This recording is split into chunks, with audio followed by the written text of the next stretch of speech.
my kid show, just telling them about my new record, and this little girl in the front row goes, 3 seconds into the speech, I have a new record I wrote based on standards from the 40s. Little 6-year-old girl goes, blah, blah, blah.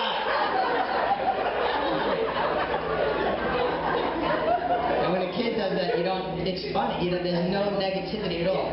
One of you guys at the front table, blah, blah, blah. I'd be like mortified for weeks. I'd be emotionally wrecked. But if the kid, there you go. You got carte blanche on the blah, blah, blah. I'm impervious to children heckling. Blah, blah, blah. There you go. Tell these kids they're the most mature for their age in the whole room. Right? You're pretty mature for your age. You're here listening. I'm not mature for my age.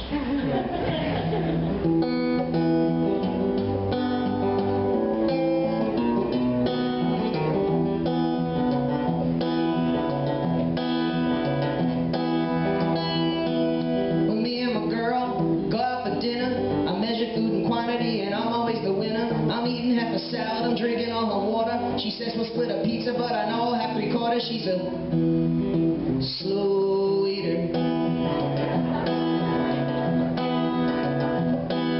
When me and my girl go out for dessert, I'm always loosening my belt, I'm always untucking my shirt. I finish my frozen yogurt, my belly's a big balloon. I throw away my cup, but I hold on to my spoon, cause she's a slow eater.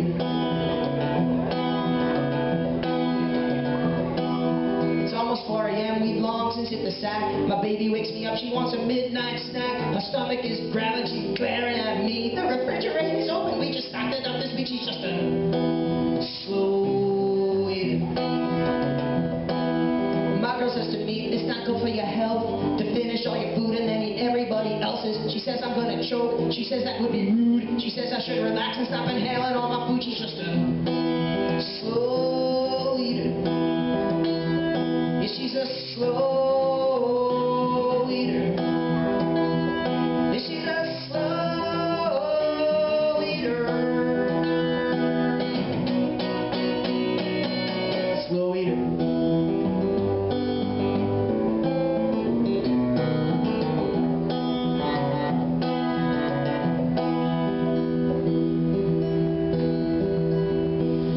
My girl says to me, I've had my eye on you. I don't know how you do it. For example, you consumed 100 carrot-covered peanuts in the airport late last night, and then you took my oatmeal cookie. You ate it in one bite. You're as hungry as a dog. You're as skinny as a rail. You eat a loaf of raisin bread that's on the verge of going stale. You eat a plate of chocolate chips before they're in the batter. You could scoff a double waffle in a minute flat. The sandwiches from Mobile should have lasted us to Lubbock. By the time we got to Baton Rouge, they were in your stomach with a bag of baked tortilla chips from Mike and Michigan's house. You deserve the cuts on the roof of your mouth. We woke up and Tyler had a continental breakfast. By the time I had my ocha, you were halfway across Texas. You bought a bag of Tootsie Pops in Dallas for $1. You finished them in Fort Worth. Is it worth it to follow a fairly healthy meal with the junk food spree? Guess it is for you, but it wouldn't be for me. Your metabolism's weird. You don't put on an inch, you don't put on a pound, and you're always on a binge. Are you ever satisfied? Will you ever get your fill? How can you enjoy a muffin taken as a pill? Are your taste buds on your tongue? Take note, Linda Lovelace also liked to shut things down for the throne. My girl says gluttony's a sin, so I fall down on the floor. I said, baby, I repent, I'll fast next Yom Kippur. I'll be a slow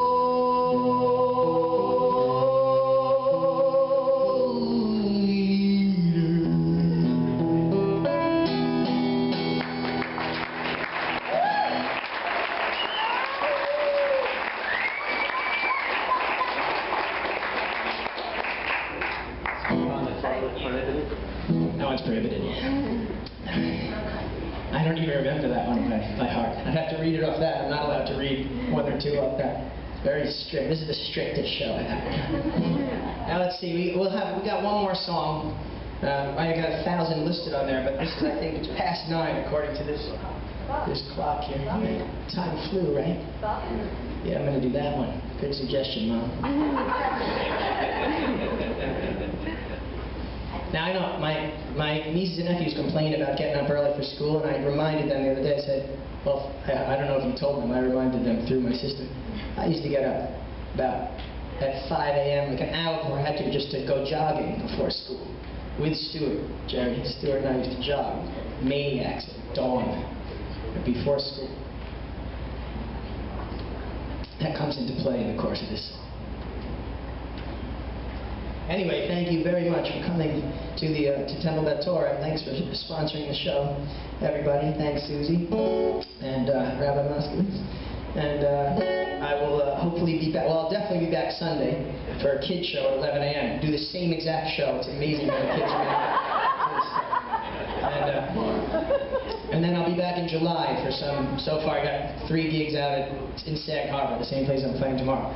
Kids stuff. And maybe we'll come back sometime this year.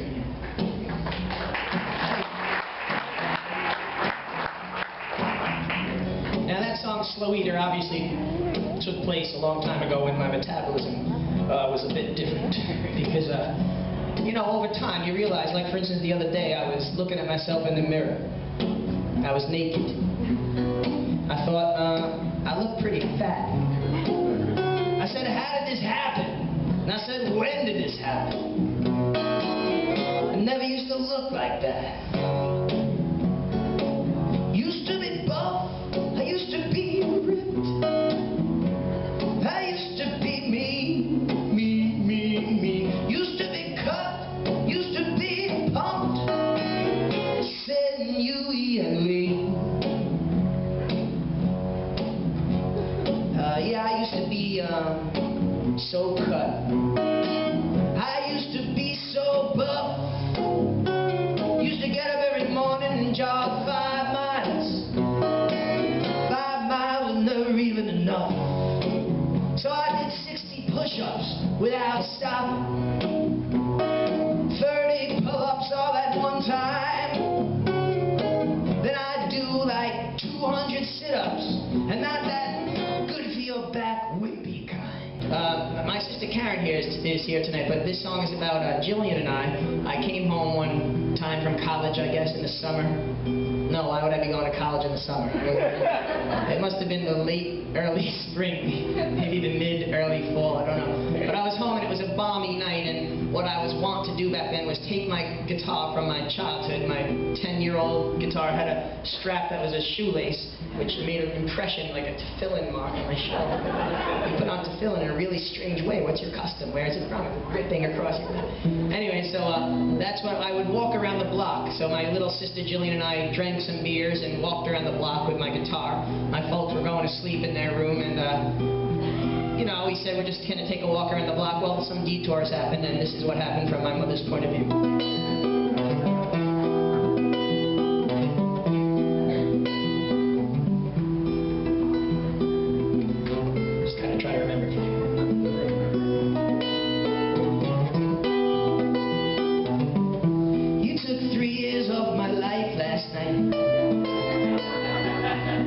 What happens next?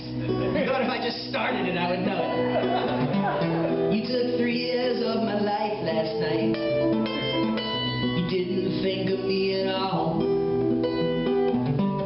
When you're staying in our house,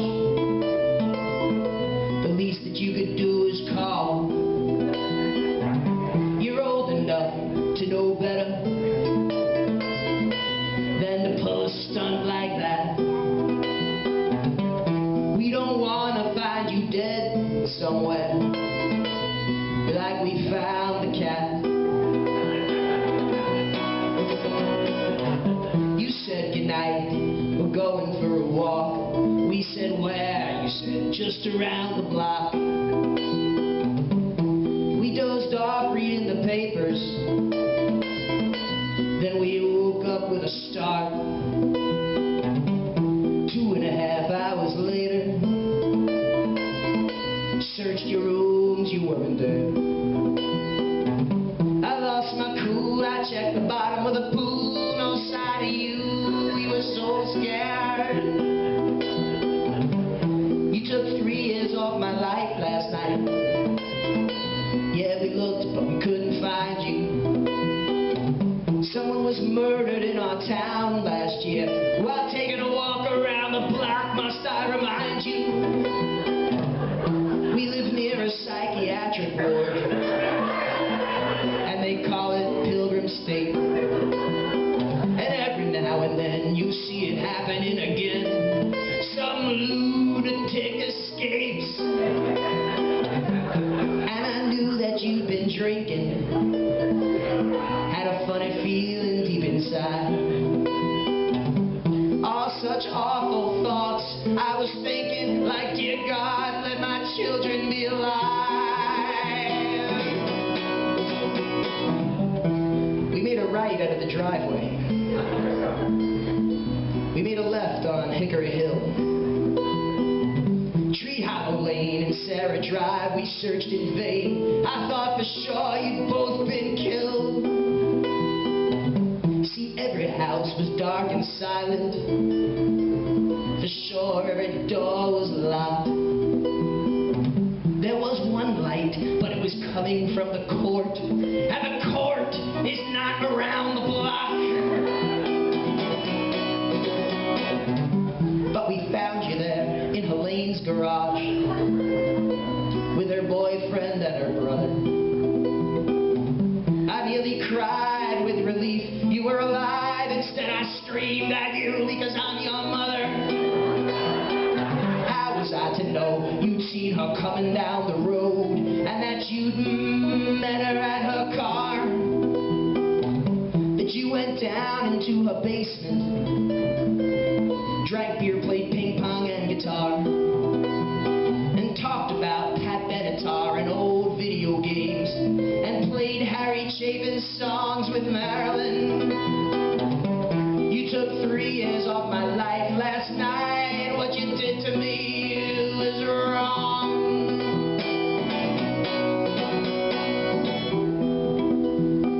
I pulled into the street, made my tires screech. You stumbled home, guitar in hand.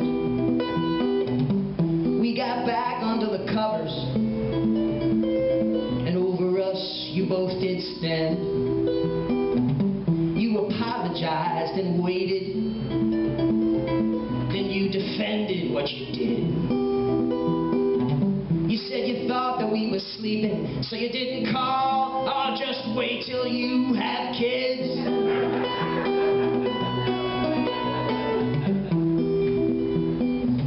Your sister left the room in silence, sliding closed her bedroom door. You just lingered in the threshold, longer than you ever had before. Then you walked over to my nightstand, and these words you tried to speak. I'm sorry, I love you. You got through half, then you kissed my cheek. You looked over at your father. You reached out and you pet the cat. I saw your shadow in the hall. I guess that's all. Don't ever scare me again like that. Soon we all were sleeping. For peace of mind, soon we all were sleeping. No, can't miss a line at the end. I got this far. Soon everything was quiet. Yeah. The cat was purring in the dark, the new cat. The air conditioner was humming. The alarm was on, the doors were locked. Soon we all were sleeping. For peace of mind, I paid the price. Sometimes I worry about weeping, and it cost 3 years of my life. 3 years of my life.